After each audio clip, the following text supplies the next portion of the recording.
Welcome back, folks. Here we are at it again. We are moving our way through this polar unit and kind of approaching the end. The last two lessons are going to talk about converting equations. In this video, we are going to convert rectangular equations to those in polar format. So in other words, we're going to take rectangular equations, equations that we know have x's and y's in them, and we are going to convert them to polar. And remember, polar has r's and thetas. So I'm going to say our goal, so to speak, is to eliminate x's and y's from the equation, or get rid of x's and y's, and replace, or this says end, with r's, r squareds, and thetas. So where it says you are looking to replace or looking to solve for r squared, or theta, that's where I'm thinking about our ending point being at.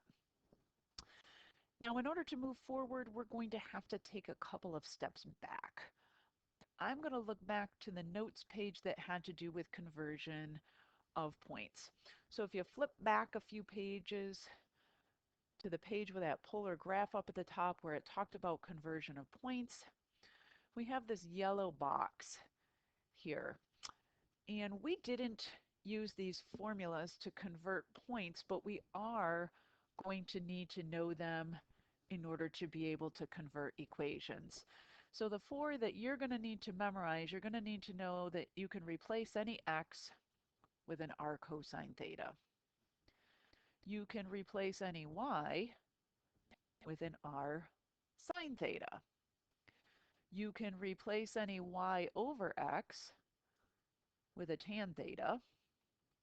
And you can replace any x squared plus y squared with an r squared.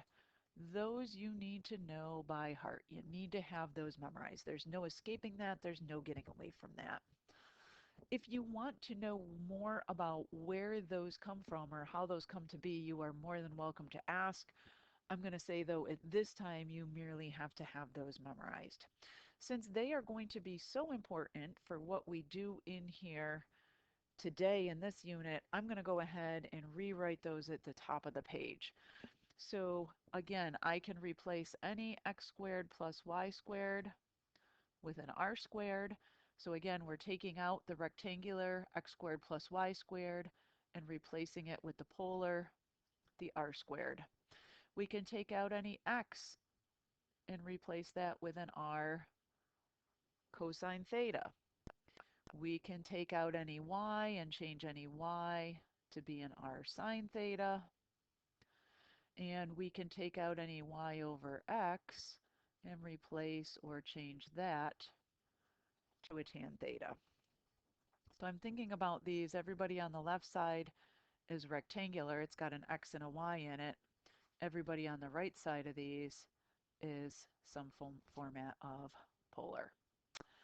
All right, so that's going to be the name of my game. Replace the yellow with a green, or replace the rectangular with a polar.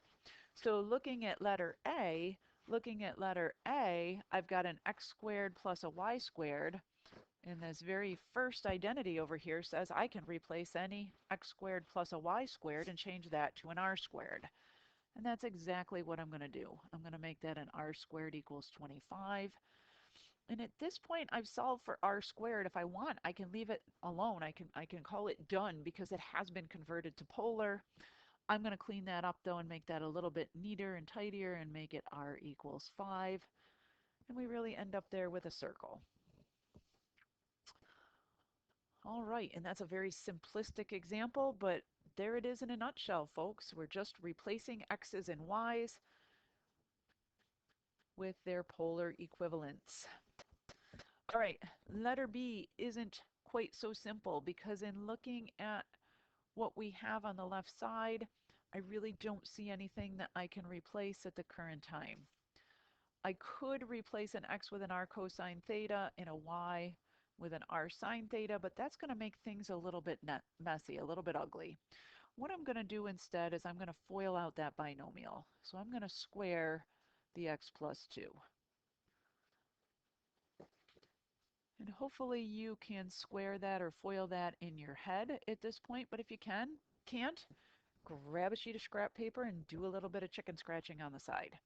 So I've got x squared plus 4x plus 4 when I square the binomial plus a y squared equals 4.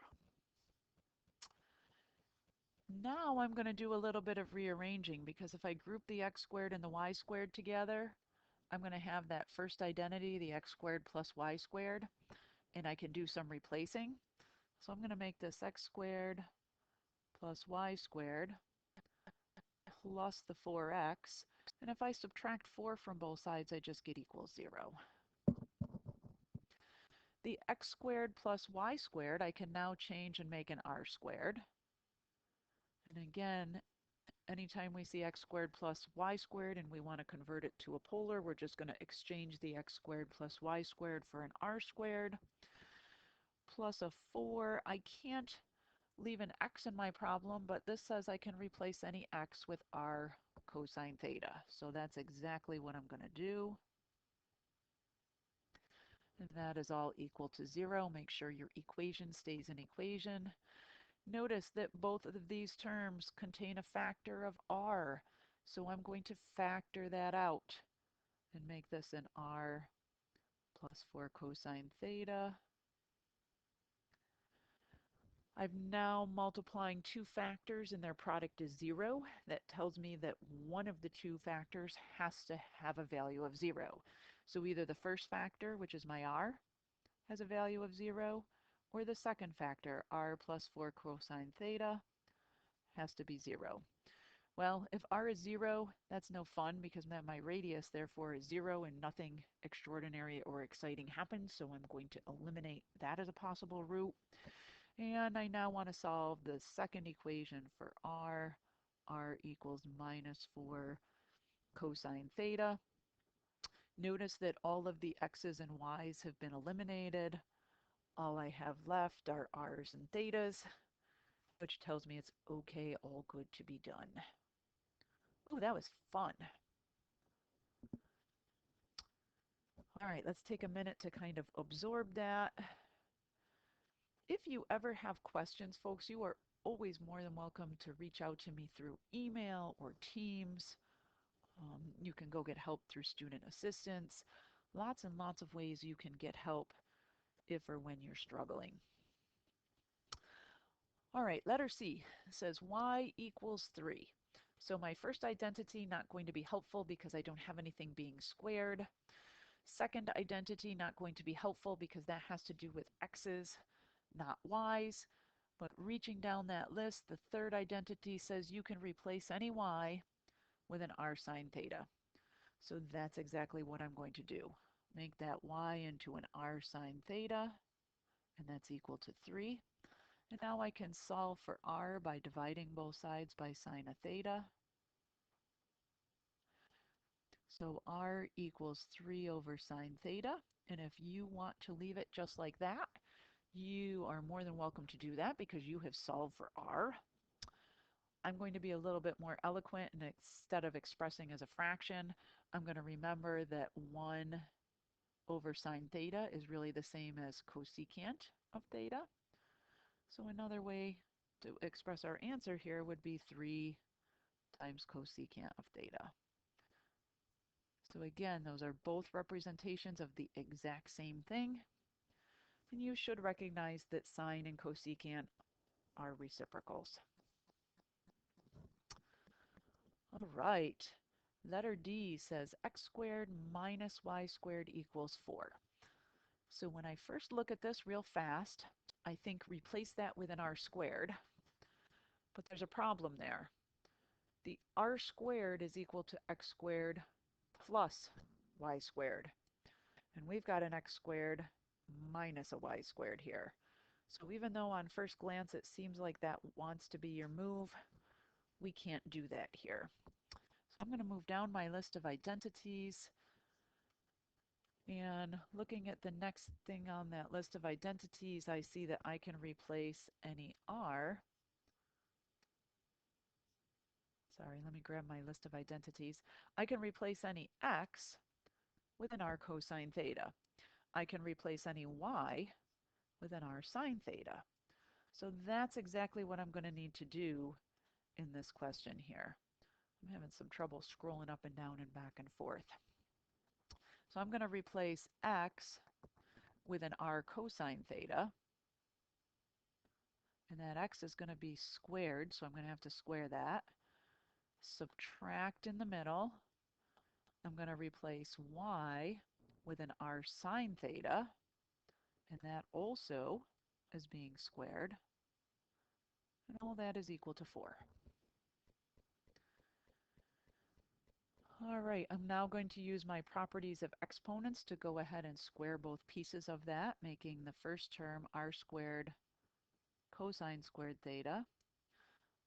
The second term is going to be r squared sine squared theta, still equal to 4.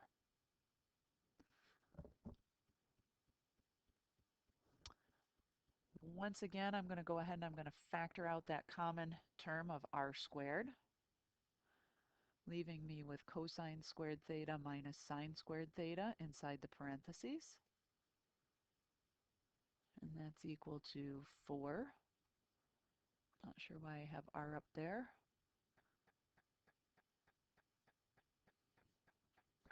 And now if I want to solve for r squared to undo multiplying, I'm going to divide by that difference. And if I divide the left side by that difference, of course, you know I'm going to divide the right side by that difference also, leaving me with on the left side an r squared, and on the right side that fraction 4 over cosine squared theta minus sine squared theta.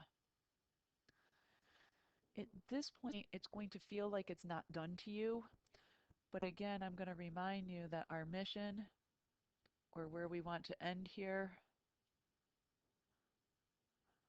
is either at r equals, r squared equals, or theta equals. And at this point, I'm ending with that r squared, so it's okay to go ahead and call it done.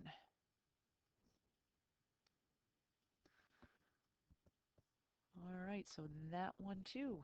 Another one bites the dust. Good job, us. All right, letter E.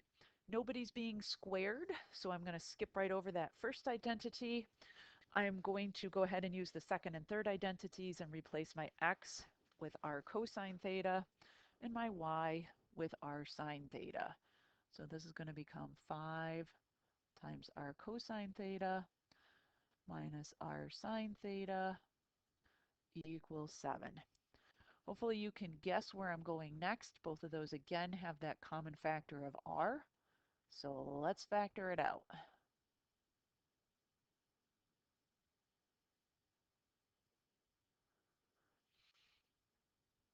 And in order to get r by itself, once again, I'm going to have to divide.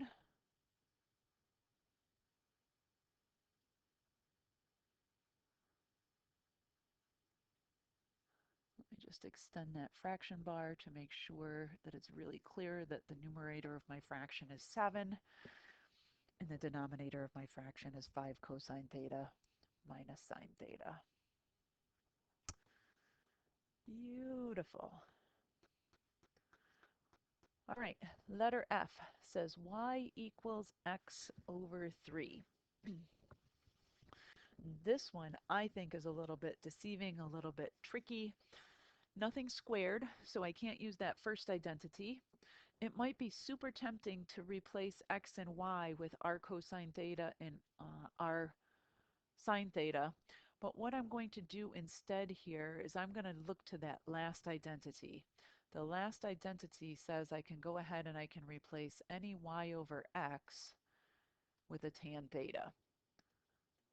We haven't used this one yet, so this will be fun. So what I'm going to do is I'm going to start out by dividing both sides of this equation by x. because doing so will leave me with y over x on the left side and with root 3 on the right side. And now I can go ahead and replace that y over x with a tan theta. And this says tangent of theta equals root 3.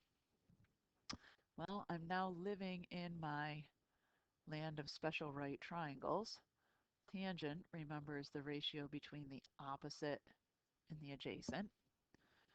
So opposite side is root 3, adjacent side is 1, making the hypotenuse 2, putting me in the land of the 30, 60, 90 right triangle. They don't tell you whether they want you to use radians here or degrees. I'm going to use radians. My reference angle here is pi over 3, making my theta here pi over 3. If you wanted to use 60 degrees, it wouldn't be incorrect to answer that question with theta equals 60 degrees. But notice, again, my goal here is to end it either in r squared or a theta. In this case, I ended with a theta. Perfect. I'm going to keep moving along here. Notice in letter G, I see all of those terms being a squared. That kind of leads me to that first identity where everybody's being squared. So like I did with letter B, I'm going to go ahead and I'm going to FOIL out that binomial. Or you might say use distributive property. And again, if you need some chicken scratching to FOIL that out, you are more than welcome to do some chicken scratching. I'm going to group my squared terms together.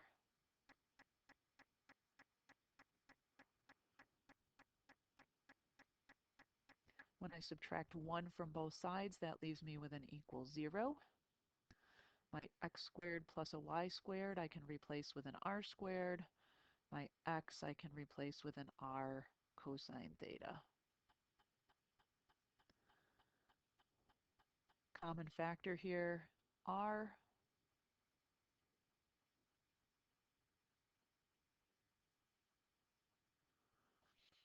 Set each factor equal to 0. Again, when the radius is 0, that's no good, no fun, leaving me with an answer here of r equals 2 cosine theta.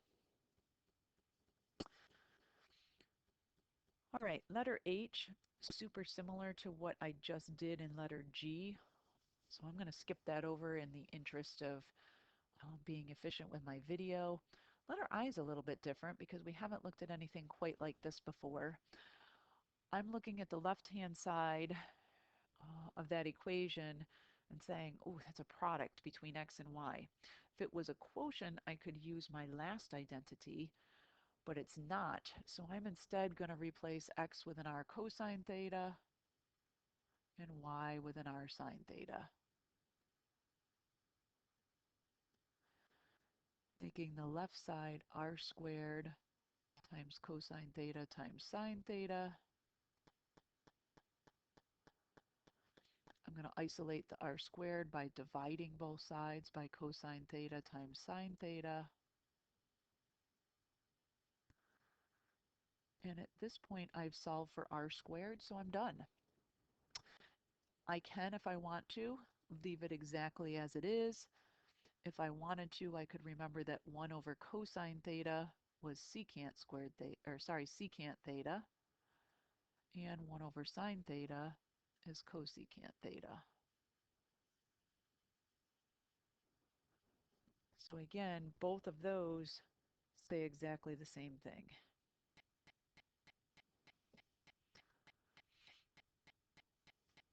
I'm just going to make a little note here that I deliberately and intentionally skipped letter H. Notice that letter K, a lot like letter I, those are very similar, so I'm going to skip this one as well.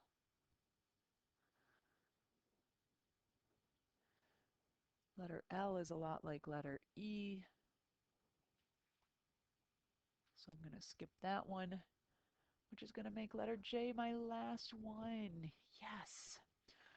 All right, letter J says x equals 3. I am, of course, going to replace x with an r cosine theta. To solve for r, I'm going to divide both sides by cosine theta. So I can either leave that as r equals 3 over cosine theta, but remember 1 over cosine theta is really secant theta. So two different ways to express the same idea, both of which have been solved for r, and both of which are correct. All right, folks, so there you have it. That is converting rectangular into polar. If I were you, I might recommend taking an index card or a sticky note, putting those 4 identities on that sticky note so that you can move that sticky note from page to page as you do all different kinds of problems. We've got one more lesson to do in this unit and we are D-O-N-E done. So I love this. We're marching towards the finish line. As always, thank you for your time and attention. And I will see you for the next go round. Till then, take care.